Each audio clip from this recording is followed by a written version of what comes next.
Your 9 to 5 is slowly destroying you. Now that might feel like a bit of an overkill, and you're thinking to yourself, well, that's a bit dramatic. Well, not necessarily.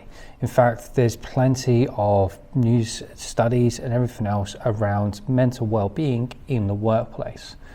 And as someone who used to work in retail, I can tell you first and foremost how places there are kind of run in terms of the management, how they sometimes treat staff. Again, that's not everyone, but certainly the places I used to work, it was pretty toxic in the sense that it was very dictatorial. You were looked down upon if you were just an associate, if you were just a store assistant stacking the shelves.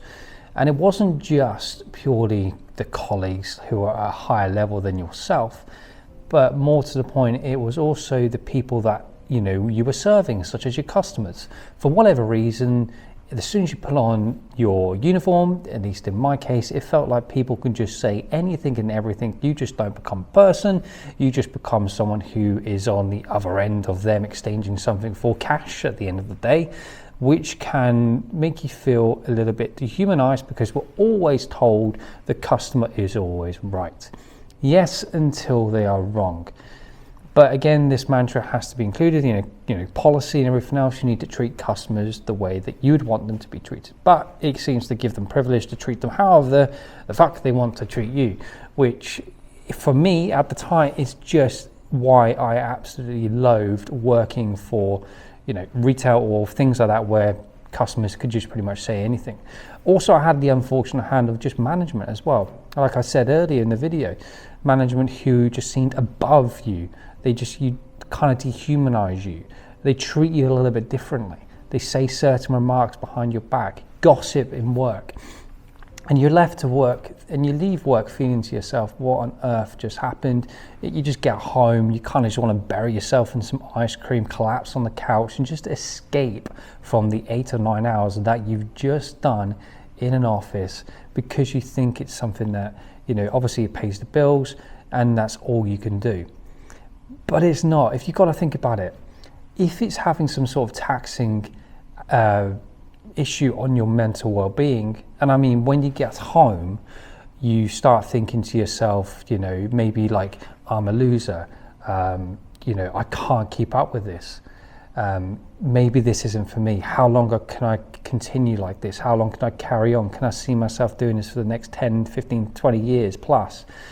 Do you outlay the emotions? For instance, you feel irritable, you feel stressed, you snap at people you don't want to snap at because you're just tired, you're just stressed, you're frustrated, you're overwhelmed, and you're anxious as well about going into work the next day, week after week after week. And it becomes this kind of vice that keeps you stuck. Because for me, that was very much the case.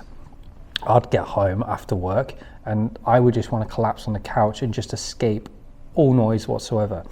I was just fortunate enough there was some sort of outlet that I managed to find, which was, doing parkour. It was just getting outside and getting movement, which I can tell you, if you are someone who is struggling with the overwhelmed, the kind of mental side of things, and you're not enjoying where you're currently at in the work, just forcing yourself outside to do something really does make a difference. It really does, rather than just staying indoors, cooped up, watching some film, TV series, and just eating your feelings. It's not the best thing to do. But here's the thing. I think most of us feel like when we get into some sort of job, that is it. That is the be all and end all. That's all we're capable of doing. We set our career path. We can no longer escape this.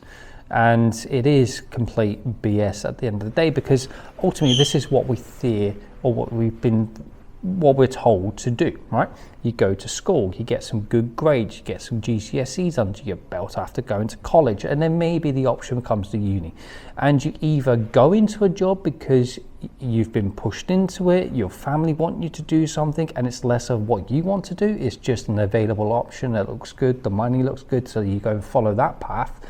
Or you feel like maybe you go for something you think you want to do, you do it for a few years, and then you suddenly start questioning, actually, This is no longer me. This is no longer my identity. This is no longer the person I used to be. I did want this thing, but now I'm in a situation where actually this is starting to take a mental drain on my mental well-being, and I would rather look for some sort of escape. And if that's your kind of positioning, either that you've gotten into a job that you did like, but now you're out of alignment, you don't like it anymore, and you just, you kind of want some sort of exit plan, or you fell into something because it was either money orientated, you were pushed into it by friends and family and colleagues and teachers, or you just felt like there was nothing else going for you and you took the next available job and it's just been sucking the soul out of you ever since you began, then I want to tell you this: you have more options available to you now than probably ever. With the likes of AI and technology and everything else, everything has come instantly available.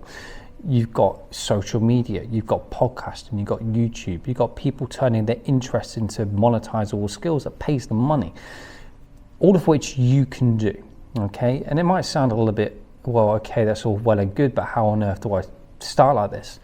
Well, what I often get people to think about is what interests you, what excites you, what can you do better than anyone else can? What comes easier to you when explaining to someone than maybe someone else finds it difficult explaining? And therein lies potentially something you could do, all right? And then you just think about all the things that you hate doing, and I mean you hate doing. What is it you dislike, all right? This is going to be probably a lot easier to do, thinking about all the negatives rather than all the positives, but I'd like to just try both of them. And then what you're going to do then is kind of form a circle, all right? You're going to choose some of those interests and you're going to see if there's some sort of way that you can create some sort of solution, or maybe there's someone who's currently doing something that you're interested in, who's made a business out of it and has validated it, so therefore you can go and potentially pursue something like that. Now, I just want to caveat this by saying this is something that you probably haven't done for ages, like by exploring your interests because you feel it's maybe you're past it, you're too old and it's not social norms. Well, fuck that. Just bury that hatchet. What are you generally interested in? What do you actually want to do? And if it meant taking a little bit of a pay cut, would you want to do that? Most people would say yes. Most people would go for more fulfillment these days, especially, and more freedom, more flexibility, more control over the time than they would simply just more money. Because at the end of the day, you can have all the money in the world, you can work, work 67 hours a week, 60 to 70 hours a week, and absolutely hate it and burn out and be stressed and be anxious and be the person you don't want to be, in which case, no, I wouldn't want any of that. Or you can work doing something you enjoy doing, pays a little less, still pays the bills and everything else, but you get more fulfillment, you get more enjoyment. Obviously, that's just an idea, it's just a solution, is to explore your interests. Refine that kid again. What did they enjoy doing? What would they be looking at you and go, hey, name, maybe we could be doing something else? What would they be screaming at you? Have a little think. And if you don't know, just pop a comment here below, and it'd be awesome to have a little, just go back and forth in the comment section a little bit. But the point is, mental wealth in the workplace is very high from what I'm seeing, okay? And it's often a case that we fall out of alignment with what we want to do. It's the workplace, toxic colleagues and everything else, issues that don't get resolved, all that, just BS at the end of the day that you take home with you that you don't need to. So hopefully that's kind of giving you something to think about. Explore your interests, understand what you don't like, and see if there's something there that maybe that excites you again, that you can explore, that you can do. And until then, have a good one.